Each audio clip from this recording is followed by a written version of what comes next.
Aramutse neza bakunzi b'Isumo TV aho uri nizere ko umeze neza, aho uri nizere ko amahoro y'Imana ndetse n'ikiganza cy'uhoraho gikomeje kubana nawe ndetse gikomeje kuguma iruhande.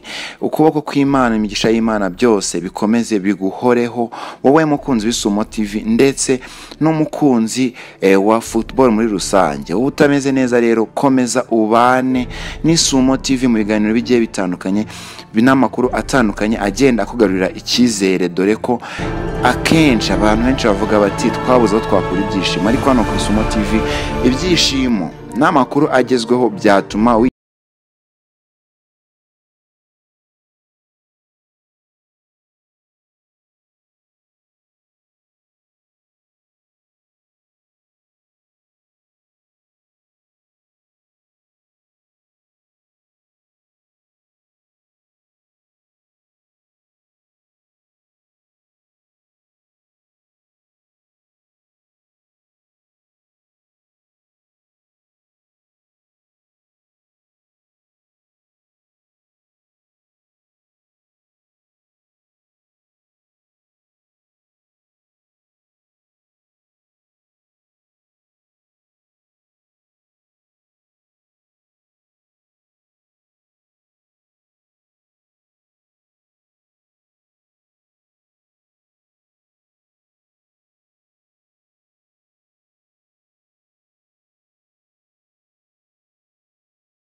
yari yagoye. Reka tubibutse ko mu mukino ubanza equipe ya Gicumbi yari yagoye equipe ya Rayon Sport ntiyabona amanota 3. Kuri uyu munsi rero Rayon Sport ni equipe iri motive kurusha uko yari imeze muri icyo gihe. Reka match yabereye Gicumbi ukuntu yari imeze, Rayon Sport arantu yarahatakarije biba ikibazo gikomeye cyane, ariko kuri iyi saha equipe ya Rayon Sport ni equipe tayari imaze kumenyana kandi izi icyo gukora.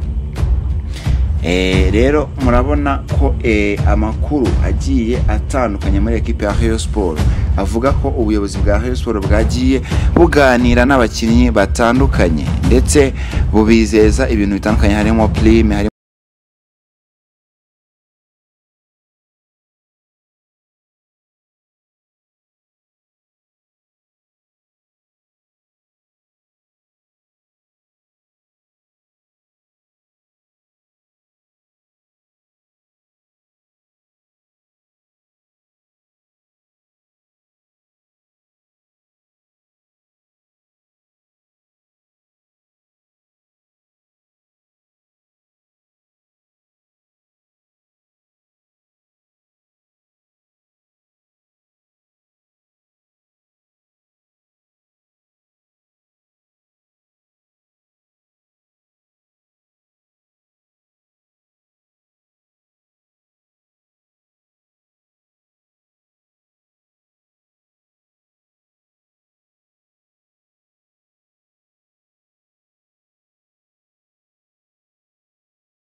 uko nguko rero niho abakinnyi bari buze kubanza. Mu bakinnyi bari bubanze ku ntebe harimo uwitwa Piero, nawe ari mu bakinnyi bari bubanze ku ntebe, umukinnyi bitwa harimo umukinnyi witwa Piero, harimo umukinnyi witwa Dolphe, harimo umukinnyi witwa Useni, Mujyanama, Fideli, Mitima Isaac, Maxime, Sekamana, Ishimwe Keve, no bita Rudasingwa Prince, niwe baraza kuba bari ku ntebe y'abasimbura ya Rayon Sport. Reka turebe umukinnyi ku wundi. Urabona mwizamu ni habaza ko harimo umukinnyi Kwizera Olivier, nk'umukinnyi Sport irishaka kongerera amasezerano. Arari umukinnyi gukina yitanga cyane kubera ko muri iyi minsi ni umukinnyi uri kugaragaza ko ari we muzamu wa mbere hano mu Rwanda mu bakina muri shampiyona, dore ko ari umuzamu ukina adafite igihunga, ari umuzamu ugira confidence idasanzwe, ndetse agatuma na defense ubwayo ikina ifite confidence, ku buryo niyo batsinzwe igitego arabamotiva, ubona ko badacika intege ko batsinzwe, kubera ko n'umukinnyi utajya ucika intege cyane. Ahangaha hari undi mukinnyi witwa Clement na Samuel, wo defense yabo maze kuyimenyera, nta byinshi twayivugaho, ari gusa ni defense nzima imaze kumenyana kandi ikomeye cyane, dore ko umutima wa defense bakina na bombi, yumwe azamutse undi amusigaraho, undi amanuka undi nawe akamusigarira mu mpande. Rero ku ruhande rumwe ruriho Iranzi, Iranzi arimo arakina kuri gatatu, umukinnyi bitwa Makenzi ari gukina kuri kabiri. Murabimenyereye ko Iranzi arimo arakina kuri kabiri, Makenzi arimo arakina kuri gatatu.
Bamwe bivuga ngo bamwongera amasezerano, bakavuga bati Dinjeke agiye twaba duhombye cyane, dore ko dushaka kujya mu mikino mpuzamahanga tugakenera abakinnyi benshi bo gukina shampiyona y'u Rwanda, ndetse n'abazakomeza bakina imikino mpuzamahanga.